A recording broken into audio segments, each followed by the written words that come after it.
بہت سے لوگ تھے مہمان میرے گھر، لیکن وہ جانتا تھا کہ ہے اہتمام کس کے لیے۔ خوبصورت انداز اور دھیمے لہجے کی مالک شاعرہ پروین شاکر 26 دسمبر 1994 کو ایک ٹریفک حادثے کا شکار ہو کر وفات پا گئیں۔ پروین شاکر 24 نومبر 1952 کو کراچی میں پیدا ہوئی تھی۔ ان کا تعلق ایک علمی اور ادبی گھرانے سے تھا۔ پروین کم عمری ہی میں اشعار و موضوع کرنے لگی تھی۔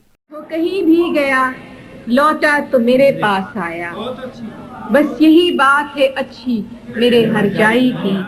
انگریزی ادب میں کراچی یونیورسٹی سے ایم اے اور بعد میں لسانیات میں بھی ایم اے کی ڈگری حاصل کی اور پھر تدریس سے وابستہ ہو گئی۔ شادی کے بعد خدا نے انہیں اولاد نرینہ سے نوازا، لیکن بعد میں ان کا ازدواجی سفر طلاق کے ساتھ ختم ہو گیا۔ محبت اور عورت پروین شاکر کی شاعری کا موضوع رہے۔ اپنی شاعری میں عورت کے جذبات اور احساسات کو شدت اور درد مندی کو بڑے سلیقے سے غزل اور نظم دونوں اس ناف سخن میں بیان کیا۔ وہ 25 سال کی تھیں جب ان کا پہلا مجموعہ کلام خوشبو منظر عام پر آیا اور ادبی حلقوں میں دھوم مچ گئی۔ انہیں اسی کتاب پر آدم جی ایوارڈ سے نوازا گیا۔